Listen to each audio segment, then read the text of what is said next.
جو ساتھی سنتوں سے فارغ ہو چکے ہیں اور یہ سب کو مکمل کر دیں۔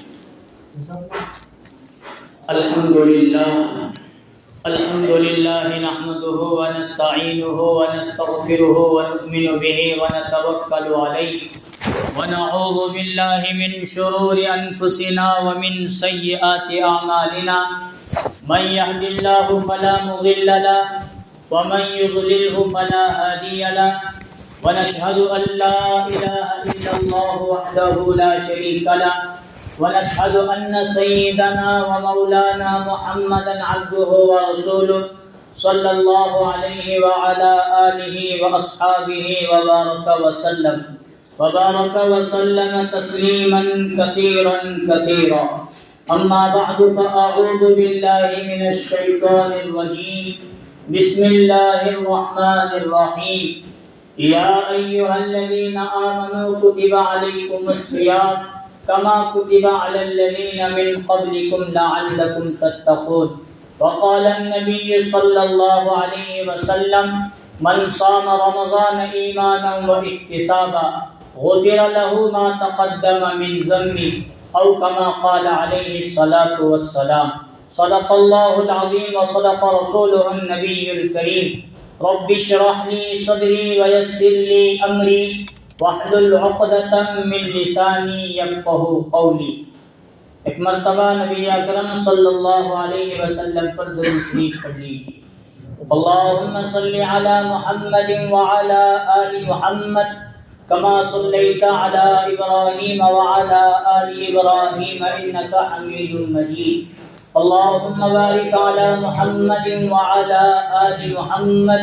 كما باركت على إبراهيم وعلى آل إبراهيم إنك حميد مجيد۔ محترم بزرگوں اور عزیز دوستوں، اللہ تبارک و تعالیٰ کا احسان، اللہ کا فضل اور اللہ کا کرم ہے کہ اللہ تبارک و تعالیٰ نے ہم تمام کو نماز جمعہ کے لیے اپنے گھر مسجد جلد سے جلد آنے کی توفیق نصیب فرمائی۔ اور اللہ تعالیٰ کا مزید احسان یہ ہے کہ اللہ تعالیٰ نے ہم تمام کو، پوری امت مسلمہ کو وہ مقدس مہینہ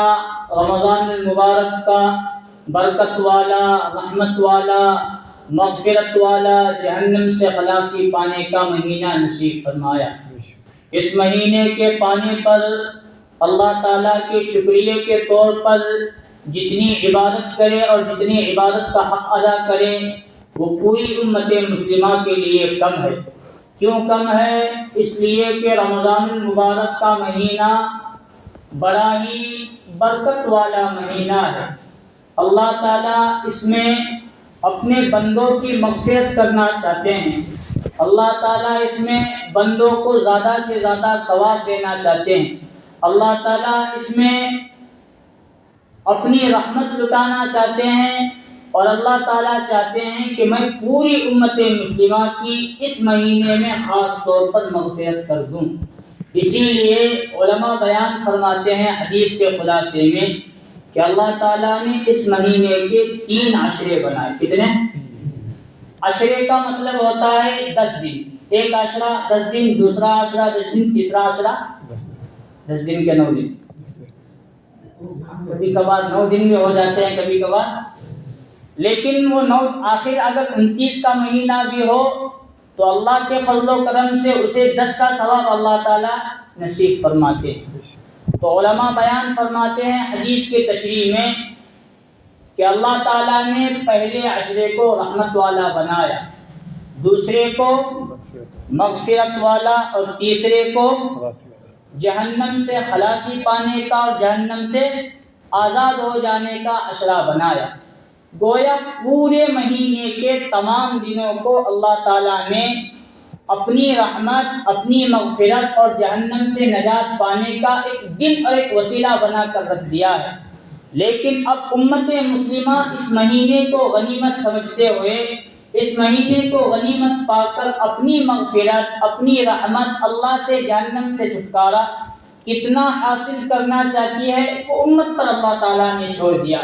اللہ کا ایک دستور اور اصول ہے، بندہ اگر لینے کے لیے تیاری کر لے تو اللہ دینے کے لیے تیار ہو جاتے ہیں۔ اور اگر بندہ نہ چاہے کہ مجھے کچھ نہیں چاہیے، اللہ دینے آئے ہیں، جس کے اندر طلب ہوگی اللہ تعالیٰ دیں گے، جس کے اندر شوق ہوگا اللہ تعالیٰ دیں گے، جس کے اندر فکر ہوگی اللہ تعالیٰ دیں گے، اور جس کے اندر نہ فکر ہے، نہ طلب ہے، نہ شوق ہے، نہ لینے کا جذبہ ہے، تو اللہ تعالیٰ خود فرماتے ہیں میں تو دینے کے لیے تیار تھا، تو لینے کے لیے تیار نہیں ہے، تمہیں اس میں کچھ غلطی نہیں، بس تیری ہی غلطی اور تیرا ہی نقصان اور تیری غفلت اور سستی ہے۔ اس لیے علماء بیان فرماتے ہیں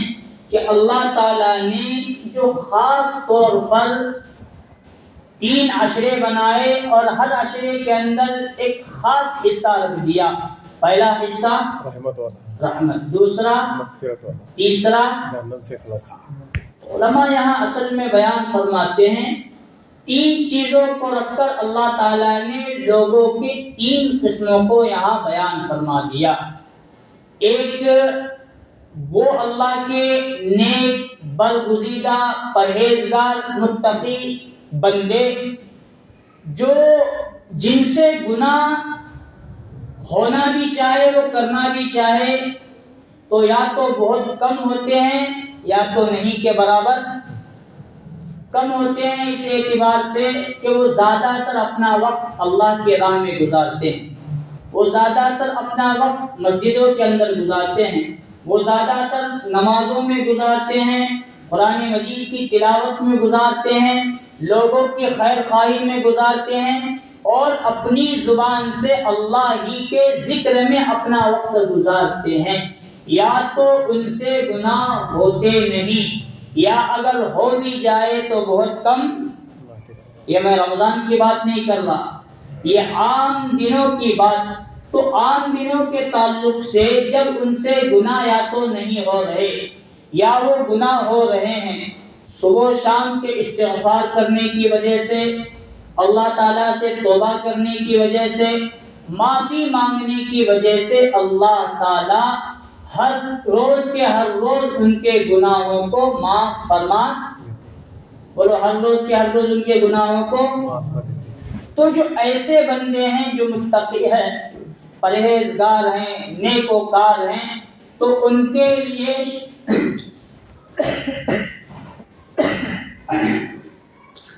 شروع کے 10 دن رحمت ہیں، جب ان پر گناہ نہیں تو ان کے لیے مغفرت کا اور توبہ کا کوئی مسئلہ نہیں، تو بس وہ اللہ تعالیٰ کی رحمت میں شروع کے 10 دنوں میں غوطہ لگاتے ہیں اور اللہ کی رحمت کو لوٹتے ہیں اور اللہ کو راضی کرنے کے اندر وہ لگے رہتے ہیں۔ دوسرے قسم کے اللہ کے بندے وہ ہیں جو گناہوں سے بچنا چاہتے ہیں لیکن ماحول سے دور ہونے کی وجہ سے ان سے گناہ ہو ہی جاتے ہیں، وہ توبہ کرنا چاہتے ہیں یا ماحول کے نہ ملنے کی وجہ سے توبہ کی توفیق بھی نہیں ہوتی، تو رمضان میں اپنا پورا وقت وہ روزوں کے لیے، قرآن کی تلاوت کے لیے، ذکر و اذکار کے لیے، سنت اور نوافل کے اہتمام کے لیے، اور رات میں کیا پڑھنے کے لیے تراویح کا اہتمام، سحر کے وقت تہجد کا اہتمام کرنے کی وجہ سے، ان عبادتوں کی وجہ سے جو گناہ اس سے پہلے ان سے ہوئے تھے، ان عبادتوں کی وجہ سے اللہ تعالیٰ ایک کر کے وہ معاف کرنا شروع کرتے ہیں، ان کی توبہ کی توفیق نصیب فرماتے ہیں اور ان کی مکمل طور پر گناہوں سے پاک کر کے ان کی مغفرت کر دیتے ہیں۔ لیکن رمضان کا مہینہ تو برکت والا مہینہ ہے، اس میں اللہ تعالیٰ بہانہ ڈھونڈتے ہیں۔ اللہ یہ چاہتا ہے کہ میرے بندے جو عام دنوں میں کسی وجہ سے مجھ سے اور میرے مساجد سے قریب نہیں ہو سکے، اگر وہ رمضان بھی مجھ سے قریب ہو جائے اور رمضان کے 29-30 دن تینوں عشرے مجھے راضی کرنے کے لیے اپنی حیثیت کے اعتبار سے عبادت کرے تو میں اپنی رحمت بھی دوں گا، ان کو مغفرت بھی دوں گا۔ اور تیسرے بندے وہ ہیں جو عام دنوں میں جن سے نمازوں کی پابندی، قرآن کا اہتمام نہیں ہوتا، بس گناہ پر گناہ ہوئے جاتے ہیں، اور توبہ کی توفیق بھی نہیں ہوتی، وہ رمضان کے ان دنوں کو غنیمت سمجھتے ہوئے اگر عبادت کرے تو پہلے عشرے، دوسرے عشرے اور خاص طور پر تیسرے عشرے کی وجہ سے اگر ان پر جہنم بھی ہو چکی ہو ضروری، تو اللہ تعالیٰ رمضان کے آخری عشرے کی وجہ سے ایسے لوگوں کی بھی مغفرت فرما دیتے ہیں اور جہنم سے انہیں بھی نجات نصیب فرما دیتے ہیں۔ اس لیے 3 عشرے بنائے اور امت کو ایک سبق اللہ اور اللہ کے رسول صلی اللہ علیہ وسلم نے دیا۔ پہلا عشرہ، پہلے عشرے کے 10 دن بھی تمہارے لیے بڑی غنیمت ہے، ایسے ہی اس کو مت ضائع کرو کہ ابھی رمضان شروع ہوا ہے، بڑا روزہ رکھ لوں گا، پہلا رکھ لوں گا، پھر 15واں رکھ لوں گا، پھر کتوا رکھنا ہے، بولو کتوا، ہاں 27واں، مطلب شروع کا ایک جو 10 دن کا کور ہو گیا، بیچ میں 15واں ایک رکھے تو شروع کے 10 دن کا کور، اور لاسٹ میں 27واں بڑا قرآن مکمل ہوئے تو ایک رکھے تو پورے ادھر کے 10 دن بھی۔ یہ سمجھنا اور یہ دماغ میں رکھنا غلط۔ اللہ چاہتے ہیں یہ دن بڑے قیمتی دن ہیں، اس میں قدر کرو، عبادت کرو، اللہ کو راضی کرو، روزے رکھو، قرآن کا اہتمام کرو، تراویح پڑھو تو تمہیں رحمت بھی ملے گی، تمہاری مغفرت بھی ہو جائے گی، اور اللہ تعالیٰ تمہارے اور تمہارے ساتھ تمہارے مرحومین کو جہنم سے نکال کر کہاں پہنچائیں گے؟ رمضان کا مہینہ الحمدللہ بڑا قیمتی، بڑا قدردان، بڑا مبارک مہینہ ہے۔ اسی لیے قرآن مجید میں اللہ نے فرمایا یا ایھا الذین آمنو، کتنے پیارے انداز میں فرمایا اے ایمان والو۔ اگر اللہ چاہتے تو یہاں دوسرا لفظ بھی استعمال کر سکتے تھے، اے وہ مسلمانوں، اے لوگوں، اے فلاں، کچھ بھی کہہ سکتے تھے، لیکن امت کو ترغیب دینے کے لیے اور اپنے بندوں کو یہ سبق دینے کے لیے کہ اب جو مہینہ آ چکا ہے یہ ایسے ہی گوانے کا مہینہ ہے، اس لیے پیارا خطاب اللہ نے فرمایا یا ایھا الذین آمنو، اے ایمان والو، اے میرے وہ بندوں جو مجھ پر اور آخرت پر، غیب پر ایمان رکھتے ہیں، کتب علیکم الصیام، اب تم پر روزے فرض ہیں۔ کیا فرض ہیں؟ ہر مسلمان جو عاقل ہو، یعنی عقل مند ہو، بالغ ہو، مطلب لڑکوں کے تعلق سے جس کی عمر 15 سال ہو گئی یا 15 سال سے پہلے جس پر نماز فرض ہو گئی، بلوغت کے مقام پر پہنچ گئے ہو، ان پر روزے فرض ہیں۔ عقل مند ہونا ضروری، مسلمان ہونا ضروری، مرد ہونا ضروری نہیں، مرد پر بھی روزے فرض اور عورتوں پر بھی روزے فرض۔ اب دیکھنے میں تو یہاں آتا ہے عورتیں اور نوجوان لڑکیاں خاص طور پر بڑے ہی اہتمام سے روزوں کا اہتمام کرتی ہیں، اور رات میں تراویح کا اہتمام کرتی ہیں، اور دن میں قرآن مجید کا اہتمام، ایک دوسرے سے مسابقہ کرتے ہوئے کہ میرے آج پہلے دن پہلے پارے ہوئے، تیرا کرتا ہوا ماں، انہیں بولتے میرے 3 پارے ہوئے، انہیں دوسرے دن دیکھے تو 6 پارے پڑھ کو دکھاتی۔ یہ عورتوں کے اندر الحمدللہ آج بھی وہ جذبہ ہے، لیکن مردوں کے اندر یہ جذبہ کم ہوتا ہوا معلوم ہو رہا ہے۔ انہیں روزہ رکھوں لے لے، مجھے رکھنے کی کیا ضرورت ہے، میرے تو کام ہیں، مجھے اٹھنے کا ہے، کھیت میں جانے کا ہے،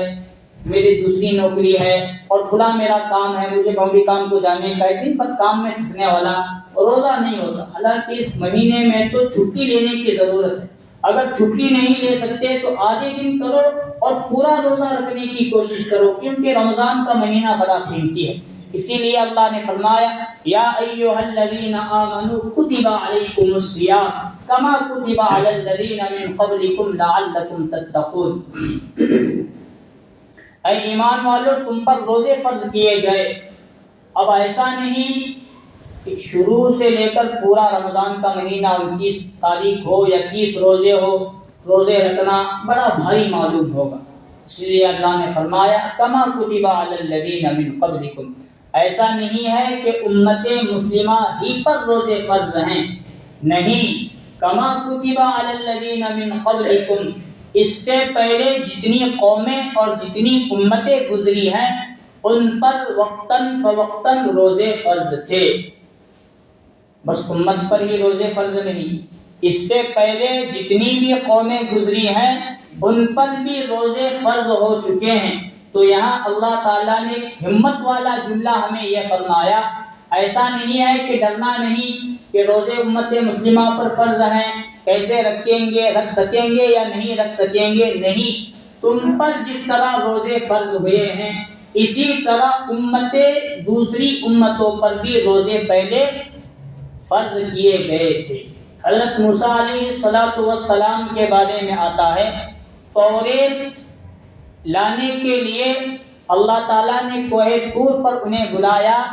تو 1 مہینے کا اعتکاف کروایا اور 1 مہینے کے روزے ان سے رکھوائے۔ کن پر؟ حضرت موسیٰ علیہ السلام۔ وہ گئے اور جانے کے بعد جب مہینہ مکمل ہوا تو حضرت موسیٰ علیہ السلام نے سوچا کہ اب اللہ اور میرے ساتھ اور اللہ ہم کلام ہونے والے ہیں، اس لیے انہوں نے مسواک فرمایا۔ تو اللہ نے فرمایا موسیٰ 1 مہینے کے روزے جو تم نے رکھے اب پھر سے 10 دن کا اور اعتکاف کرو اور 10 روزے آگے 40 دن مسلسل حضرت موسیٰ اعتکاف بھی غالباً فرما رہے تھے اور اعتکاف کے ساتھ ساتھ روزہ بھی غالباً رکھ رہے تھے۔ اور بنی اسرائیل کے تعلق سے آتا ہے عاشورہ۔ کب آتا ہے یہ؟ بولو، عاشورہ کب آتا ہے؟ ذی الحجہ کے مہینے میں، قربانی کے دن۔ ذرا کر دو، کب آتا ہے عاشورہ؟ بولتے ہیں کہ بسرے، ہاں، محرم کی 10ویں تاریخ کو عاشورہ کہتے ہیں۔ عاشورہ کا روزہ بنی اسرائیل پر حضرت موسیٰ علیہ السلام کی قوم پر فرض تھا۔ جتنے بھی انبیاء علیہم السلام دنیا میں تشریف لائے، حضرت آدم سے لے کر حضرت عیسیٰ علیہ السلام تک، ان کے نبیوں پر بھی کچھ نہ کچھ روزے فرض ہوئے اور ان کی امتوں پر بھی، قوموں پر بھی کچھ نہ کچھ روزے فرض ہوئے، کسی پر کچھ، جیسے نبی کا مقام بڑا تھا اس لیے انبیاء پر غالباً حضرت موسیٰ پر توریت کے موقع پر 1 مہینے کے روزے رکھوائے گئے، مسواک کرنے کی وجہ سے اور 10 کا اضافہ ہوا، اعتکاف کا بھی اضافہ ہوا اور روزوں کا بھی۔ اب ایسا نہیں ہے کہ روزے ہم پر ہی فرض ہیں، اگر یہ جملہ لے کر دل میں بیٹھیں گے ہم پر فرض ہیں کیسا رکھنے کا، تو رمضان کا مہینہ بڑا مشکل چلتا ہے۔ ہمیں کیا، نوجوان اگر یہ سوچے کہ ہمارے جو بڑے بزرگ ہیں جن کی عمر 60 سال 70 سال 80 سال ہوئی، 75 سال 85 سال، وہ رکھ رہے ہیں، میرے لیے رکھنا کیا مشکل ہے، تو نوجوانوں کے لیے بڑا آسان ہو جائے۔ اور اگر بڑے یہ سوچے کہ نوجوان ہم سے چھوٹے ہیں وہ رکھ رہے ہیں اور ان سے جو چھوٹے ہیں جو بچے رکھ رہے ہیں، تو بوڑھوں کے لیے روزے رکھنا آسان ہو جائے۔ اور بچے یہ سوچے کہ دیکھو بوڑھے حضرات کتنے کمزور ہو چکے ہیں، لاٹھی لے کر وہ چلتے ہیں، اٹھنے بیٹھنے کی طاقت نہیں، لیکن پھر بھی اللہ کو راضی کرنے کے لیے وہ روزے رکھتے ہیں، تو بچوں کے لیے بھی رمضان کا روزہ رکھنا ہوگا کیا نہیں ہوگا؟ یہ دماغ میں بات ہوگی تو آسان ہوگا۔ نہیں بابا ایک روزہ میں رکھا تھا، یہ 20 سال پہلے کی کہانی ہمیں سنا تھی، 20 سال پہلے میں روزہ رکھا تھا، پہلا روزہ رکھا تو مجھے اتنی پیاس لگی، حالانکہ اس وقت کا رمضان کب کا تھا؟ ٹھنڈی کا رمضان تھا، تو کی بات تھا، مجھے پیاس لگی کہ ابھی رکھا تو میں مرتبہ کو میں رکھتا نہیں، کہ ہمارے یہاں زبان سے نکل جائے۔ اس طرح نہیں، روزے الحمدللہ بڑے آسان اللہ تعالیٰ نے بنائے۔ سب سے پہلے جب روزوں کی فرضیت نازل ہوئی تو صحابہ کرام کے لیے روزے رکھنا ذرا بڑا مشکل معلوم ہو گیا۔ اس وقت کا روزہ کیسا تھا؟ شاید 24 گھنٹے کا ایک روزہ رہا کرتا، سحری کا وقت کوئی نہیں، افطاری کا وقت بھی کوئی نہیں، تو وہاں ایک اصول اور ضابطہ اللہ نے یہ بنایا تھا، سحر کے وقت ہمارے یہاں کیا وقت ہے؟ 5:31 5:30 پکڑو، اسی وقت اس سے آدھا گھنٹہ پکڑو، اس میں اگر سحری کرے تو یہ تمہارے لیے پچھلے روزے کی افطاری بھی ہوئی اور اگلے روزے کی سحری بھی ہوئی. تو اگر اس وقت تمہاری نیند کھلی تو تم سحری بھی کر سکو گے اور افطاری بھی, اور اگر نیند نہ کھلی تو پھر صبح صادق ہو گئی, سحری کا وقت گیا, اب واپس روزے کو آگے کنٹینیو مستقل جاری ہے. تو ایک صحابی کے تعلق سے آتا ہے, تو وہ صحابی الحمدللہ تجارت بھی کرتے تھے, کھیتیاں بھی کیا کرتے تھے, روزی بھی رکھتے تھے, ہر چیز صحابہ اکرام نے کر کے امت کو سبق دیا. وہ صحابی رات میں آخر میں وقت آئے, جب آئے تو سحری اور افطاری کا وقت ہو چکا تھا. انہوں نے اپنی بیوی سے پانی اور کھانا طلب کیا. بیوی لانے گئی تو ان کی آنکھ لگ گئی, اور لگی تو آنکھ ایسے لگی کہ اب ان کو اٹھانا بڑا دشوار معلوم ہوتا تھا, اور اٹھایا نہیں, اسی حالت میں دوسرا روزہ بھی. صحابی کو تکلیف ہونے لگی تو نبی صلی اللہ علیہ وسلم کے سامنے جا کر صحابی نے اپنی کیفیت بیان کی, اس طرح معاملہ پیش آیا. تو اللہ کے رسول صلی اللہ علیہ وسلم نے اللہ سے دعا اور درخواست کر کے روزوں کے اندر بھی تخفیف کروا دیا کہ دن کا پورا حصہ سحر سے لے کر افطار غروب تک, افطار تک, اس میں مکمل کھانا پینا بند روزہ رہے گا. غروب کے بعد سے لے کر سحر تک جتنا کھانا چاہتے ہو کھاؤ, اور جتنا پانی پینا چاہتے ہو پیو, جتنا جو کچھ کرنا چاہتے ہو حلال طریقے سے کرو. یہ صحابہ اکرام کا احسان امت مسلمہ پر, اور نبی صلی اللہ علیہ وسلم کا احسان امت مسلمہ پر. روزے بڑے قیمتی چیز ہیں, روزے رکھنا بہت ضروری. اور آج تو ڈاکٹروں کی کیفیت یہ بیان معلوم ہوتی ہے, کئی سائنسدان اور کئی ڈاکٹر یہ بیان کرتے ہیں کہ بہت کھا کر کبھی کبھار انسانی جسم کے اندر ایسے کیڑے وغیرہ پیدا ہو جاتے ہیں جن کیڑوں کی وجہ سے, جن جراثیم کی وجہ سے کینسر ہونے کا اندیشہ ہوتا ہے, جن کی وجہ سے آج کل کی تحقیق اور سائنس یہ کہتی ہے سال بھر میں 7-8 گھنٹے ایک مہینہ ایسے بھوکا رکھا جائے کہ ان بھوک کی وجہ سے وہ جراثیم اور کیڑے مر جائے تو انشاءاللہ کون سی بیماری نہیں ہوتی,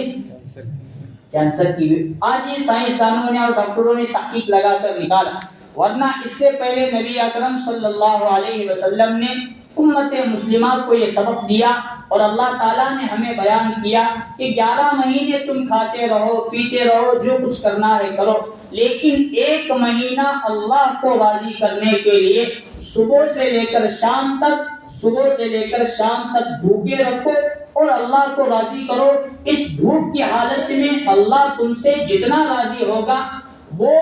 کھانے پینے کی حالت میں تم اتنا اللہ کو راضی نہیں کر سکتے. صحابہ اکرام کے بارے میں آتا ہے, صحابہ اکرام کو یہ بڑی بڑی جو بیماریاں آج کل ہیں وہ کہیں نہیں رہی.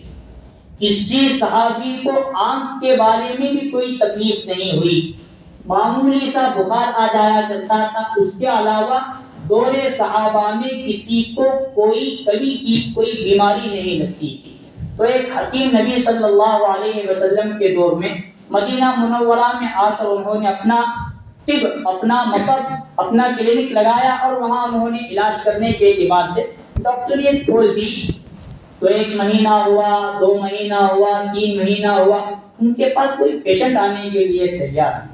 مجبور ہو کر انہوں نے اپنا دواخانہ, اپنا مطب, اپنا کلینک بند کر کے نبی صلی اللہ علیہ وسلم کے سامنے پیش ہوئے. انہوں نے کہا اے اللہ کے رسول, میں نے قیصر و کسریٰ, فارس, روم وغیرہ دی, وہاں تو بہت سارے لوگ بیمار ملتے ہیں, لیکن مدینہ کی خاصیت ایسی کیا خاصیت ہے کہ یہاں کے لوگ, یہاں کے آپ کو ماننے والے لوگ بیمار نہیں ہوتے؟ تو نبی صلی اللہ علیہ وسلم نے فرمایا جب تک میرے صحابہ کو بھوک نہیں لگتی تب تک وہ نہیں کھاتے, اور جب تک تھوڑی بہت بھوک باقی نہیں رہتی اس سے پہلے وہ کھانا پینا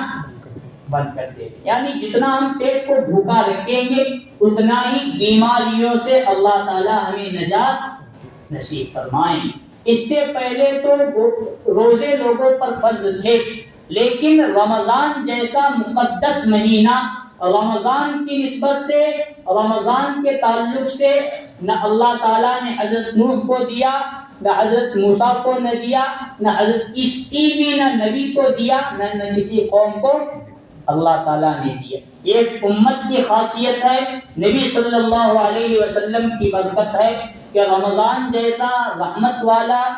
مغفرت والا، جہنم سے خلاصی پانے کا، قرآن کا مہینہ، روزوں کا مہینہ، تراویح کا مہینہ، یہ آپ صلی اللہ علیہ وسلم کی نسبت اور برکت سے امت محمدیہ کو دی گئی، اور اس سے پہلے کسی بھی قوم کو اور کسی بھی نبی کو پورے کے پورے رمضان المبارک کا مقدس اور برکت والا مہینہ روزوں کی نسبت سے نہیں دیا گیا۔ اس لیے رمضان کا مہینہ الحمدللہ ثم الحمدللہ بڑا قدر کا مہینہ ہے، بڑا قیمتی مہینہ ہے، بڑا برکت والا مہینہ ہے۔ اور ایک حدیث کے اندر نبی صلی اللہ علیہ وسلم نے فرمایا، پہلی امتوں میں سے کسی امت کو رمضان کا اہتمام اللہ تعالیٰ نے نہیں دیا، میری ہی امت کو میری نسبت سے رمضان کا مقدس مہینہ اللہ نے دیا، اور اس رمضان کے مہینے میں 5 چیزیں خاص طور پر تحفے اور انعام اور ہدیے کے طور پر میری امت کو اللہ تعالیٰ نے دیے۔ کتنے چیزیں؟ 5۔ نمبر 1 یہ کہ منہ کی بدبو اللہ تعالیٰ کو مشک سے زیادہ پسند ہے۔ اس کی بدبو؟ روزہ کی بدبو۔ روزے دار کے منہ کی خوشبو اللہ تعالیٰ کو اس سے زیادہ پسند ہے۔ مشک بڑا قیمتی عطر ہوتا ہے، ڈھونڈے تو بھی جلدی نہیں ملتا، اور ملا تو بڑا پیسہ دے کر اسے لینا پڑتا ہے، مشک کا نافع جسے کہتے ہیں۔ اب ایسا نہیں، یہاں حدیث کی تشریح کے اندر علماء نے ایک لفظ استعمال کیا، پیٹ جب خالی ہو تو جو ہوا اوپر کو نکلتی ہے وہ پیٹ کے خالی ہونے کی وجہ سے بدبو کی شکل بن جاتی ہے، لیکن اللہ کی طرف نسبت کریں گے روزے دار کی تو یہ بدبو اللہ تعالیٰ کو کیسی پسند؟ مشک سے زیادہ پسند ہے، پیٹ کے خالی ہونے کی وجہ سے۔ ایسا نہیں کہ صبح رات میں تراویح کی نماز کرتے رکعت 20 رکعت پڑھ کو تھک ہار کو سوئے تھے، صبح میں بیوی اٹھائے تو بھی ایسے وقت اٹھے کہ 5 منٹ باقی تھے، نہ منہ دھونے کی توفیق، نہ دانت گھسنے کی، دسترخوان پر کود پڑے اور دھنکا دے، تو جو دانت وغیرہ نہ گھسنے کی وجہ سے بدبو پیدا ہوتی ہے، اس بدبو کا تذکرہ نہیں ہے۔ صفائی کا خیال رکھنا، مسواک بھی ہر نماز کے وقت، ہر وضو کے وقت کرو، اور صبح کے وقت بھی برش ہو، مسواک ہو، اس کا اہتمام تو بہت ہے۔ رسول اللہ صلی اللہ علیہ وسلم نے فرمایا، حضور اتنا مسواک فرمایا کرتے تھے کہ حضور نے فرمایا، مجھے اندیشہ ہے کہ میری امت پر ہر نماز کے وقت مسواک کرنا فرض ہو جائے گا۔ بس یہ اتنا مسواک حضور فرمایا کرتے تھے۔ صفائی کا خیال کرنا، اپنے دانتوں کو گھستے رہنا، صفائی کا خیال رکھنا، جسم کے تعلق سے ہو، پیٹ کے تعلق سے ہو، یہ امت مسلمہ کے لیے بہت ضروری۔ تو روزے دار کے پیٹ سے جو بدبو نکلتی ہے منہ سے، اس کی خوشبو اللہ تعالیٰ کو بڑا ہی پسند ہے، مشک سے زیادہ پسند ہے۔ دوسری چیز یہ ہے کہ جو بندے روزے رکھتے ہیں تو اللہ تبارک و تعالیٰ اپنی تمام مخلوق کو ان کے حوالے کر دیتے ہیں کہ تمام کام چھوڑو، حتیٰ کہ فرشتوں کو اور دریاؤں کی مچھلیوں تک یہ حکم ہوتا ہے کہ روزے دار کی دعاؤں پر آمین کہو اور ان کے لیے دعائیں مغفرت کرتے رہو۔ مچھلیاں تک، فرشتے تک روزے داروں کے لیے کیا کرتے ہیں؟ مغفرت کی دعا کرتے ہیں۔ کتنی چیزیں ہو گئی؟ پہلی کیا؟ منہ کی بدبو مشک سے زیادہ پسند، دوسرا روزے دار کی مغفرت، تمام چیزیں دعا کرتے رہتے ہیں، اور تیسری چیز یہ کہ جنت روزے داروں کے لیے ہر روز سجائی جاتی ہے۔ ایسا نہیں کہ شروع رمضان میں سجائے یا آخر میں، نہیں، ہر روزے کے بدلے ہر روز روزے داروں کے لیے جنت سجائی جاتی ہے اور آراستہ کی جاتی ہے۔ نمبر 4، سرکش شیاطین رمضان کے مہینے میں روزوں کی برکت سے قید کر کے 7 سمندروں کے اندر ڈال دیے جاتے ہیں تاکہ روزے داروں کا روزہ فاسد اور خراب نہ کرے۔ 5ویں چیز، اللہ تعالیٰ رمضان کی برکت سے آخری رات آخری روزے میں پوری امت مسلمہ کی اگلوں کی بھی مغفرت فرما دیتے ہیں اور پچھلوں کی بھی.